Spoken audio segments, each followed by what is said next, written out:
Okay, I hope we're live. If not, never mind. I wanted to do this live just to make life a little quicker than compiling a video. So what I'm trying to do is share my screen, and hopefully that's happening. And if we go to here, okay, so this is a sort of follow-up on the Earthshine story. It seems to be gathering a little bit of pace and a little bit of venom, which is a little bit upsetting and disappointing for people. Folk are getting called liars and dishonest and all kinds of stuff. So very simply, if you type in Earthshine, and we can do Eclipse 2017 as well, into Google or a search engine of your choice, and go to images, you'll get a whole bunch of images that show this sort of thing. So these images tend to be composite images. They show the solar corona in various sort of states of focus and intensity, and they show the moon as a lit by Earthshine is the claim. Okay, and some of the images are very, very bright, like this one, and you can barely make out the moon, whilst others the moon is very clear. Now, the composite images that, or the way that these images are made, is that they are composite images. So if I open up this one, for example, we will go with this, find out where it takes us. Okay, so this is an image that has been made by a professional photographer, by the look of it, and is Scott L. Taylor would be the name, and he says that one of his goals in imaging the eclipse was to capture Earthshine on the moon, that is sunlight reflected off the Earth that illuminates the moon. Recently considered the holy grail in solar eclipse photography. It's not too hard, lol, now. So I think it is quite difficult still to do. And he says this is a 42 image exposure bracket covering 14 EV. Well, I'm not sure what EV means in this context. And taken during the maximum eclipse. So what he's done is he's used a multiple number of images in order to correct the to collect all the relevant information, and he then had to work with those images in a software program in order to create this composite image. Now, the fact that it's a composite image does not make it in any way fake. What he's done is to take the images that he collected at the time, on the day, and use the information and the data that are present in those images to produce an image like this, one that you cannot see with the naked eye. Now, if the naked eye could absorb lots of light, lots of the light coming from the moon here, at the same time blocking out all the light coming from elsewhere, or a large proportion of it, then the naked eye would be able to see this. But your eyes can't do that. They are not that sophisticated or clever.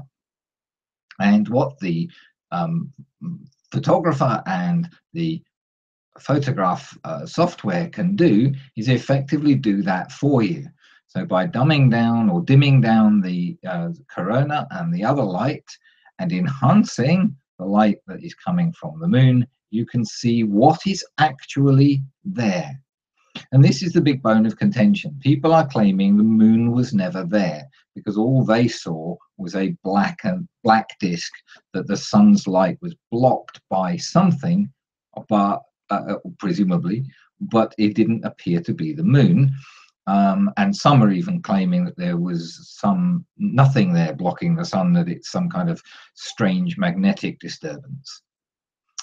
So going back to our Google search, there are multiple images. So some of the images, and Sky and Telescope magazine is quite a good source of these.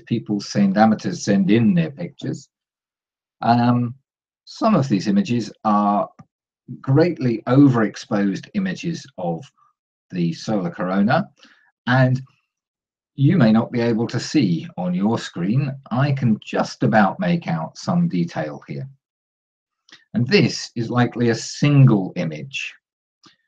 In fact, you can go to this guy's website and actually download it as a single image.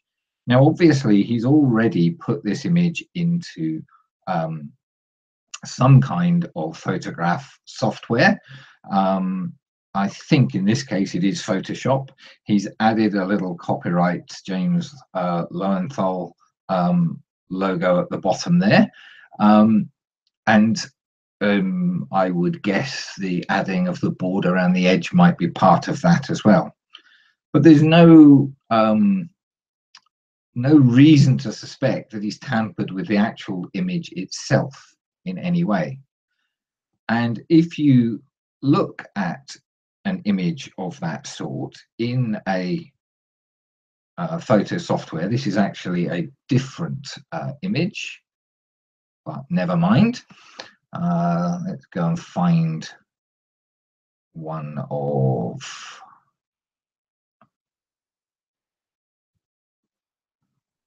the one that we were just looking at from Sky and Telescope. See if I can find it. I think it is. It's either that one or that one. I think it's this one.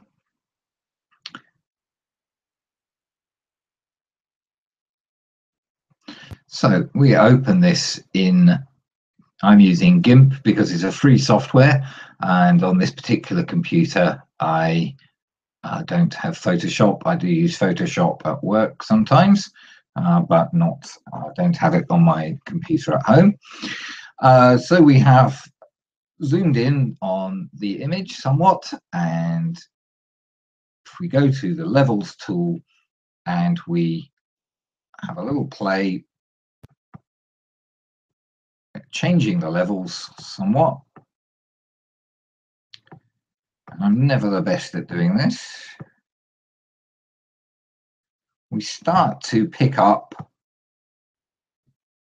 some of the detail that is present on the image.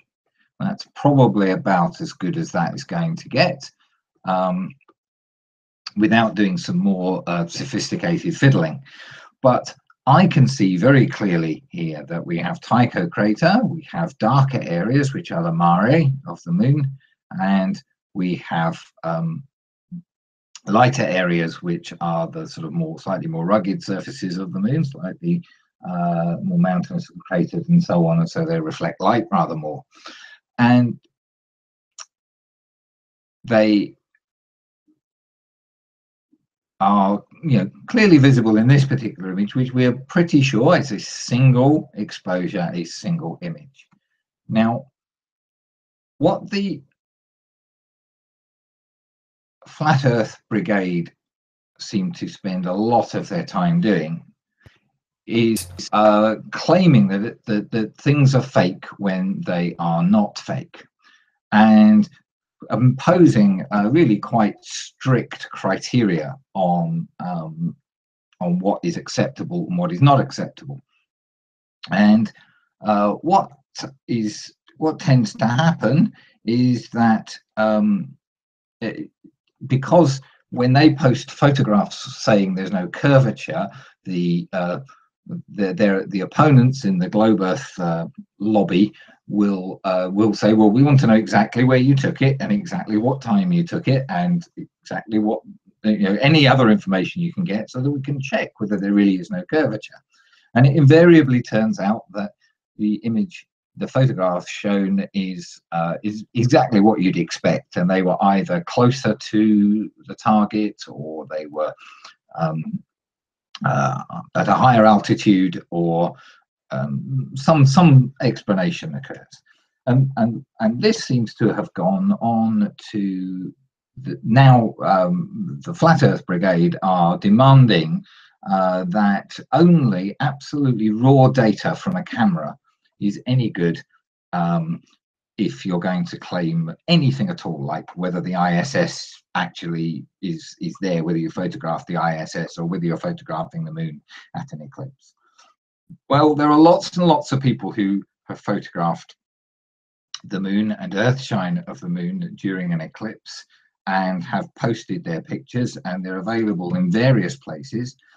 I got an image from direct from the photographers. I've contacted several. I contacted the guy who took this one, and I contacted somebody called Alson Wong, who produced a very fine composite image, and he sent me a single image.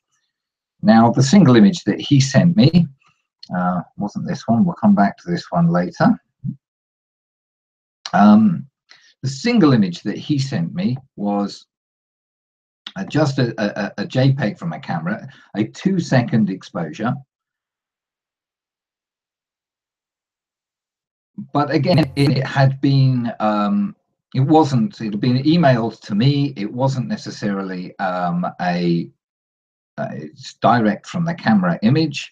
And so it contains various things, if you run it through a diagnostic program, that reveal that it's had a history.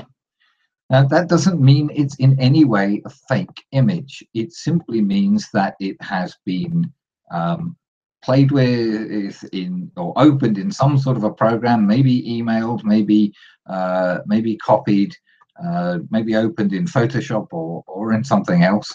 But it doesn't mean that necessarily there is any change. And this is the image that Alson Wong sent me, and I've used in videos, and it shows clearly the moon's surface present with the corona around the outside if you just adjust the levels.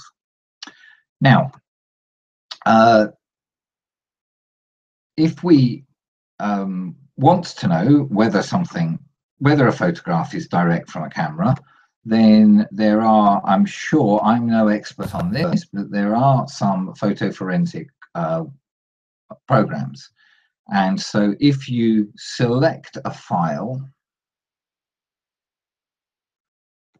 and I want to find one from Alson Wong, so here it is. This is the file that he sent me. And to upload that file, and then you get various things, including the metadata from the photograph. And in here, it will show you that it's been opened in Photoshop or in Photoshop. Photoshop has done it in some respect. The camera model is indicated, and there's lots and lots of other stuff, some of which I understand and some of which I'm not very familiar with or don't understand at all. But there is other information there. And so I've been told that we can't use this photograph because of this fact that it has this Photoshop entry, and you can get various other bits of information from this photo forensic software, and I'm sure from others as well, that indicate that the image isn't the direct raw data from the camera. So I've been in touch with some other photographers, and I was just sent this image very recently from another photographer who's taken an Earthshine, published an Earthshine composite. And this is a 1-second exposure of Earthshine. And if we just have a quick look at the photo forensics first. And we go to the metadata. When we go down to the camera, so it's an EOS 5D Mark III, and look down, there's no software program listed as being used. So I think I asked him if he had a direct from the camera image. And I think this is, he said it was a direct from the camera image, and it does appear to be that to my unexperienced eye dealing with this. And I have to take a little bit on trust. So we will, this I think is the image in question. So it's this number here, which was the number we had in photo forensics just a moment ago.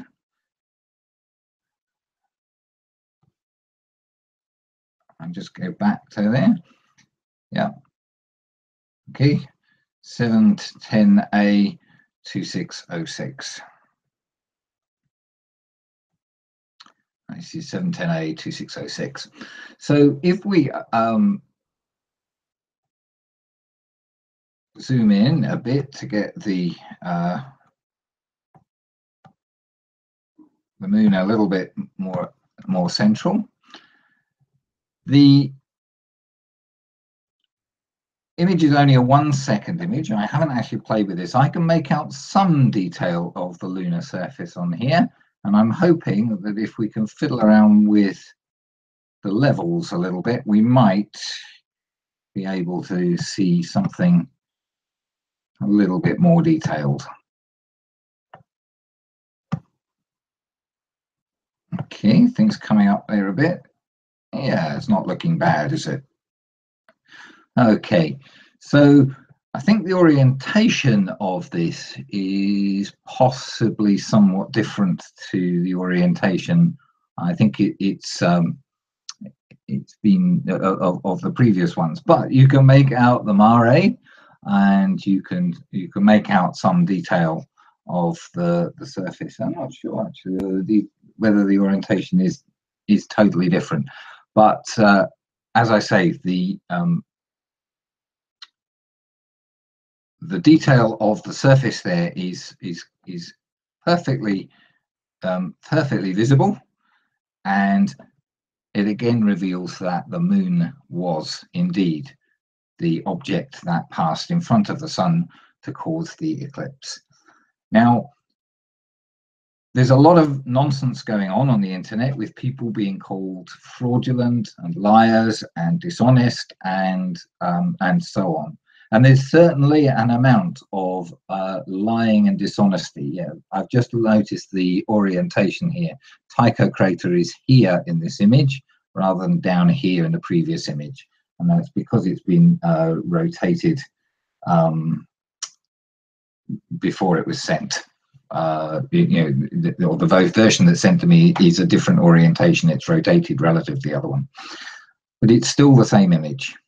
Now, as I was saying, there's a lot of nonsense going on out there. Now, there's certainly some people being a little bit dishonest and a little bit fraudulent. People are arguing their case and are slightly distorting what they see or don't see.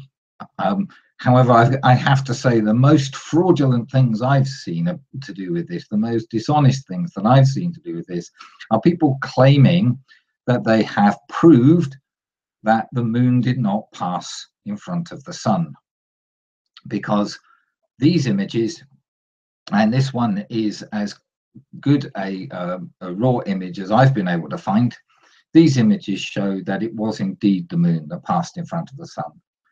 And fellow YouTuber Soundly has some exposures which you can pick up some detail from, and if you are skilled enough, you can get quite good images, and he's got some videos showing that. And he has assured everybody that those are genuine images that he took. He's explained how, when, and where he took them. And there's no reason to believe that he is lying about that. Now, if someone does produce evidence that shows he's lying about that, and proves that he's lying about that, then that's that might change the situation. But what it doesn't change is the fact that the moon did pass in front of the sun. There are lots of other people who've captured this sort of image and have published it on the net. And if you go to those photographers and ask them, I've asked several, and two have very kindly replied and offered to send me and have sent me pictures and have sent me information. And these people are not dishonest. They're simply photographers who, some of them are professional photographers, some of them amateur photographers, and they simply like taking nice pictures of the sun and the moon and stars and the ISS and you know, cute animals and birds and stuff. They're just people taking pictures and publishing them on the internet. And by implication, if you claim that Soundly's image is fraudulent and that the moon did not pass in front of the sun, you are claiming that this image and Alison Wong's image and all the other images that are out there are fraudulent.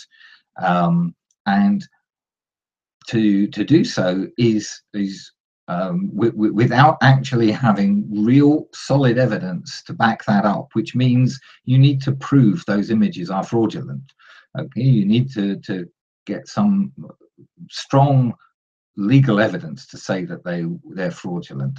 Otherwise, they should be accepted for what they are. Many of them are composite images, and so you can say, okay, maybe there's some artistic license, maybe they've been tinkered with somewhat.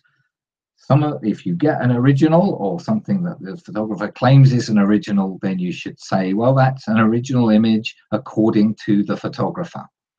That's an image that might have been opened in Photoshop or saved in Photoshop at some point, but it's not been tinkered with in any way or any significant way, perhaps other than to have a logo placed on it or something of that sort. So treat evidence the way it should be treated. Treat it with skepticism always, but treat it as if it is what it claims to be, unless you can show that it is not what it claims to be. Okay, I've gone on a bit of a rant here, and I've put this out live because I wanted to get some stuff off my chest. Now, maybe the Soundly Globebusters disagreement will peter out, and everyone will come to an amicable agreement in the end. My opinion is that there is absolutely no doubt that it was the moon that passed in front of the sun, not just because we have these Earthshine photographs. They're the kind of icing on the cake, if you like. The fact that the eclipse was predicted by a calculations based on the Earth and the moon orbiting the sun, and the moon and the sun coming into alignment certain places on the Earth so that an eclipse happened. That was all predicted on the basis of it being the moon, and predicted incredibly accurately, as anybody who saw the eclipse knows. That's the evidence that it was the moon. We know where the moon should have been at that point in time, and the eclipse occurred as predicted. The fact that we can get images that show that the moon's the features of the moon are visible is simply icing on the cake. It just confirms that it really is the moon. There are other bits of evidence that confirm it's the moon as well. They're slightly more tenuous, but they are evidence nonetheless. I'm just looking to see if I can find, I may not have it here. But there's something called Bailey's beads, which are things that occur just at the time that the eclipse is ending, and there are small points of bright light. I do have some Bailey's beads pictures somewhere. Some small points of bright light that appear at the very edge of the moon, and they are caused by the fact that the moon's surface is mountainous and cratered, and so if there is a valley that allows the sunlight through slightly before some other light, then other part of the moon, then you get these little beads around the edge, and those can actually be, if you can be bothered, you can actually tie those up very precisely with the landscape, the topography of the lunar surface, and actually see where the sunlight should come through, and see that it does come through in those points first. There's all kinds of evidence it's the moon. So why we should have these silly arguments with people calling each other names, calling each other liar and fraudulent and so on, just because they're saying something or showing something that you disagree with, seems bonkers. You could take a position that you're 50% or 60% or 70% convinced by some evidence. Personally, these Earthshine pictures, I think, convince me greater than 90%, probably more than 90%, that they are genuine Earthshine pictures. How convinced am I that it was the moon that caused the eclipse? I'm 99.99 and several more % convinced that the moon was the reason for the eclipse.